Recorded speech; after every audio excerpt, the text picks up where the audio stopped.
Hello बच्चों, let's read the question here. Question says prepare a list of 5 activities that you perform daily in which natural resources can be conserved or energy utilization can be minimized. Question में हमसे पूछ रहे हैं कि ऐसे list तैयार करनी है जो हम डेली बेसिस पे परफॉर्म करते हैं एक्टिविटीज की, जिससे या तो नेचुरल रिसोर्सेज हमारे कंजर्व हो सकें या फिर जो एनर्जी यूटिलाइजेशन है हमारे घरों में उसको मिनिमाइज कर सकें. सो की concept is about natural resources. Natural resources होते क्या हैं? ये ऐसे रिसोर्सेज होते हैं, ऐसे सब्सटेंस होते हैं जो नेचर में नेचुरली प्रेजेंट होते हैं और ये बहुत ज़्यादा यूजफुल होते हैं मैनकाइंड को. नाउ क्वेश्चन के अकॉर्डिंग आंसर अगर हम लिखना शुरू करें तो लिस्ट एक जो हम यहाँ पे रेडी करेंगे that is about, first is use fans and lights only when required. इससे क्या होगा? हमारी इलेक्ट्रिसिटी कंजर्व हो जाएगी, जिससे फर्दर हमारा वाटर कंजर्व हो जाएगा, क्योंकि इलेक्ट्रिसिटी को रन करने के लिए हमें वाटर की जरूरत पड़ती है. इनडायरेक्टली हमने वाटर को कंजर्व कर लिया. Second, turning of taps while brushing teeth to avoid excess waste of water. जब ब्रश कर रहे होते हैं तो ब्रश करते दौरान कुछ लोगों की हैबिट होती है कि वो जो टैप होता है उसको खुला छोड़ देते हैं. उसको ऑफ करने से हम बहुत ज़्यादा अमाउंट में वाटर को कंजर्व कर सकते हैं. एक दिन देखा जाए कि एक दिन हम कितना वाटर वेस्ट कर रहे हैं उस ब्रशिंग के दौरान, तो इतना ज़्यादा अमाउंट नहीं निकल के आएगा. लेकिन अगर बहुत दिनों का इकट्ठा देखा जाए, फॉर एग्जाम्पल एक महीने का एक साथ देखा जाए, तो बहुत ज़्यादा अमाउंट में हमने वाटर को वेस्ट कर दिया हमारी इस एक्टिविटी से. सो हम क्या कर सकते हैं? इसको प्रिवेंट कर सकते हैं bye turning of taps while brushing teeth. Next is using CNGs, compressed natural gas, to prevent air pollution. Now CNG क्या करते हैं? ये हमारे एनवायरमेंट में गैसेस, जो हार्मफुल गैसेस होती है उसको नहीं रिलीज करते जो पेट्रोल या डीजल करते हैं. सो इस तरीके से हम एयर पोल्यूशन को प्रिवेंट कर सकते हैं. और एयर हमारा क्या है? एक तरीके से नेचुरल रिसोर्स है. अगर एयर पोल्यूट नहीं होगी तो वी कैन से कि एसिड ड्रेन नहीं होगी, क्योंकि एयर के अंदर जो भी ये हार्मफुल गैसेस होते हैं यही जा करके फर्दर वाटर से कंबाइन करके एसिड ड्रेन बना देते हैं. Now next we will write here planting more trees. Planting more trees to prevent or reduce air pollution.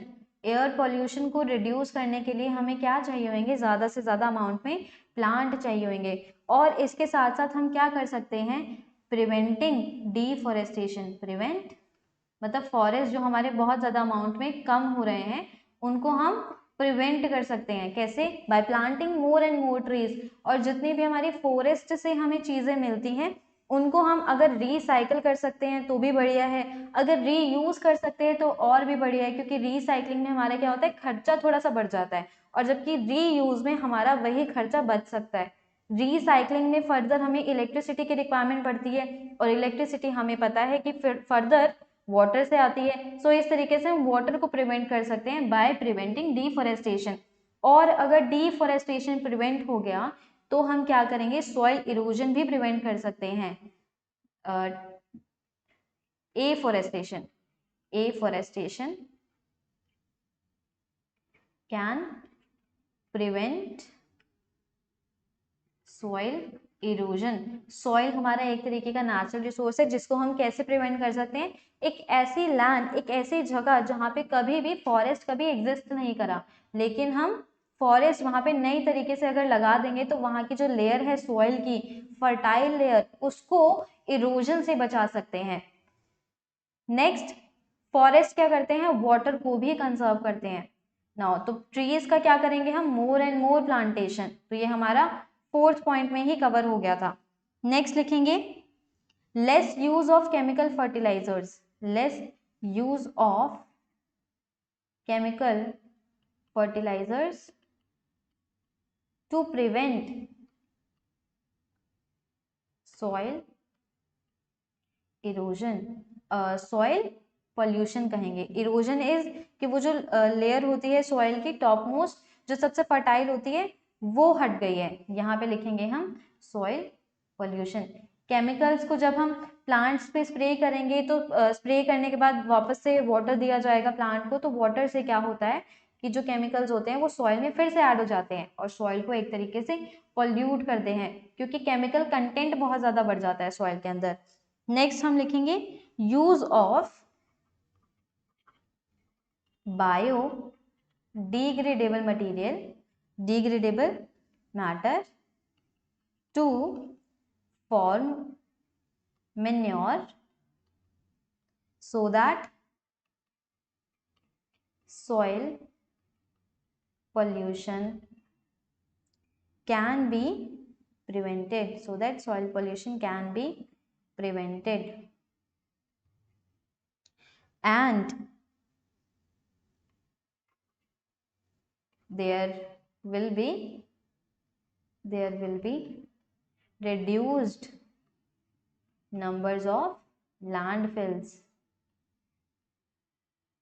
होता क्या है, जनरली जो भी हमारा वेस्ट इकट्ठा होता है वो जाकर के लैंडफिल्स में डिपॉजिट कर दिया जाता है. लैंडफिल्स होते क्या हैं, बहुत ही बड़ी अर्थ के अंदर हम क्या बोलते हैं, गड्ढे खोदे जाते हैं, जिसके अंदर हम जो भी डेली बेसिस पे हमारा वेस्ट जनरेट होता है उसको जाकर के उस पर फिल कर देते हैं. लेकिन अगर हम ये सेलेक्ट कर लें कि हमारे घर से जो भी वेस्ट प्रोड्यूस हो रहा है उसमें से बायोडिग्रेडेबल कौन सा है, नॉन बायोडिग्रेडेबल कौन सा है, तो फर्दर क्या कर सकते हैं कि बायोडिग्रेडेबल मटेरियल को हम डीकम्पोज करा करके उसी मटेरियल को फर्दर मेन्योर की तरह या मेन्योर के फॉर्म में यूज कर सकते हैं, जिससे क्या होगा, लैंडफिल का अमाउंट थोड़ा सा कम हो जाएगा, जिससे सॉइल पॉल्यूशन भी कम हो जाएगा.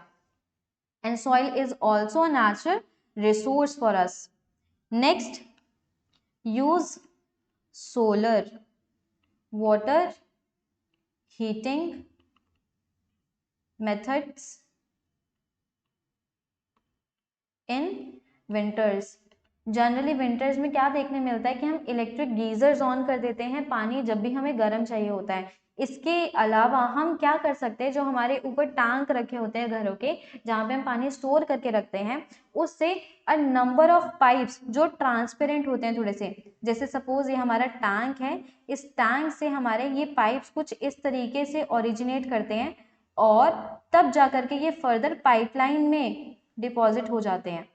सो होता क्या है इसके अंदर कि ये जब भी पाइप्स के थ्रू पानी इनसे ट्रांसफर होता है तो बाहर धूप की वजह से, सोलर रेडिएशन की वजह से यहाँ पे जो पानी प्रेजेंट होता है वो गर्म होने लग जाता है, वार्म हो जाता है. और ये एक तरीके का नेचुरल मेथड है. किसी भी पानी को घरों के अंदर अगर हम बिना बिजली खर्च करें गर्म करना चाहते हैं विंटर्स के अंदर, so we can use this method to. I hope you got the answer very well. Thank you. Best of luck.